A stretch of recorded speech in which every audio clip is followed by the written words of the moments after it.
महात्मा गांधी ने खुद एतराफ किया था कि उनकी जिंदगी का सबसे बड़ा पछतावा ये था कि वो दो लोगों के ख्यालात को कभी नहीं बदल सके। उनमें से एक थे पाकिस्तान के बानी मोहम्मद अली जिन्ना और दूसरे थे उनके अपने बड़े बेटे जो कि बाद में मुसलमान हो गए थे। आखिर इसके पीछे ऐसी क्या वजह थी कि उनके सबसे बड़े बेटे को मुसलमान होना पड़ा और क्या गांधी जी इस बात से खुश थे? हरिलाल गांधी जी का सबसे बड़ा बेटा था। वो स्टडी करने के लिए लंदन जाना चाहता था और बैरिस्टर बनने का ख्वाहिशमंद था। गांधी जी की नजर में उनका बेटा और भतीजा जिसका नाम गोकुल दास था, दोनों ही बराबर थे। उन्हें पढ़ने के लिए बाहर भेजने का फैसला गांधी जी ने बहुत ही अजीब तरीके से किया। उन्होंने एक रुपए का सिक्का घर में कहीं छुपा दिया। हरिलाल और गोकुल दास को सिक्का तलाश करने को कहा गया। गांधी जी ने फैसला किया कि जिसे भी ये सिक्का मिलेगा उसे पढ़ाई के लिए बाहर भेज दिया जाएगा।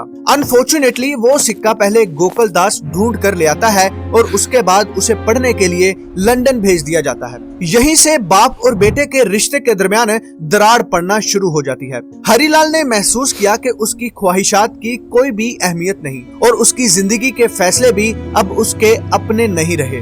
2 मई 1906 को हरिलाल ने गांधी जी को बगैर बताए राजकोट की एक लड़की से शादी कर ली। उस वक्त उनकी उम्र तकरीबन 18 साल थी। जब गांधी जी को इस शादी का इल्म हुआ तो उन्होंने अपने बड़े भाई लक्ष्मी दास को खत लिखकर नाराजगी का इजहार किया। गांधी जी ने लिखा कि फिलहाल मेरी नजर में वो मेरा बेटा नहीं है। एक बार फिर 1935 में अपनी पहली बीवी की मौत के 17 साल बाद हरिलाल को एक जर्मन यहूदी खातून से मोहब्बत हो गई। वो महात्मा गांधी की करीबी साथी थी और हरिलाल उनसे शादी करना चाहते थे, लेकिन गांधी जी उसके हक में बिल्कुल भी नहीं थे। वक्त के साथ साथ ये इख्तलाफात नाराजगी में बदल गए। हरिलाल ने घर को छोड़ दिया और अपनी अलग जिंदगी गुजारना शुरू कर दी, मगर ये आजादी भी सुकून ना ला सकी। माली मुश्किलात, नाकाम शादियां और जाती कमजोरियां उसका पीछा करती रही। गांधी जी उस वक्त एक अजीम लीडर बन चुके थे, लेकिन हरिलाल के लिए वो एक सख्त और बेरहम बाप थे। यही एहसास उसे अंदर से तोड़ता चला जा रहा था। 1930 की दहाई में हरिलाल शदीद ज़हनी और मुआशी बुहरान का शिकार हो चुका था। उसी दौरान उसने एक ऐसा कदम उठाया जिसने पूरे हिंदुस्तान को हिलाकर रख दिया था। 1936 में उसने इस्लाम कबूल किया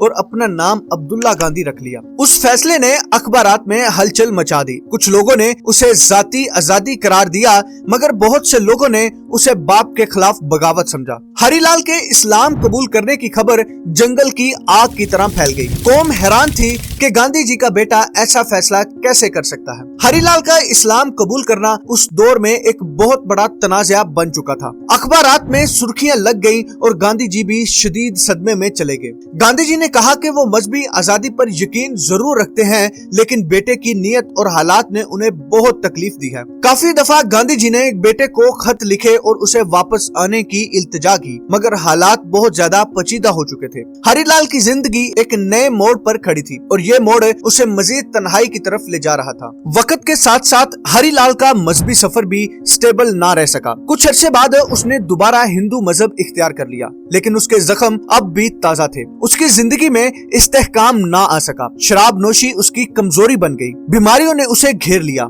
दोस्त और रिश्तेदार दूर होते गए। एक अजीम रहनुमा का बेटा गुमनामी में डूबने लगा। गांधी जी ने बेटे की मदद करने की कई बार कोशिश की, मगर असूलों पर समझौता ना कर सके। वो चाहते थे कि हरिलाल अपनी जिम्मेदारियों का बोझ खुद उठाए। ये रवैया एक बाप के लिए शायद दुरुस्त था, मगर एक टूटे हुए बेटे के लिए बेहद सख्त था। बाप बेटा एक दूसरे से मोहब्बत तो करते थे, मगर एक दूसरे को समझ ना सके। 1948 में महात्मा गांधी के कत्ल ने हरिलाल को अंदर से हिलाकर रख दिया था। चंद ही महीनों बाद जून 1948 में हरिलाल गांधी भी बीमारी और गुर्बत के आलम में दुनिया से रुखसत हो गया। ना कोई शानदार जनाजा और ना ही कोई सरकारी एजाज। एक अजीम बाप का बेटा खामोशी से तारीख के अंधेरों में गुम हो गया।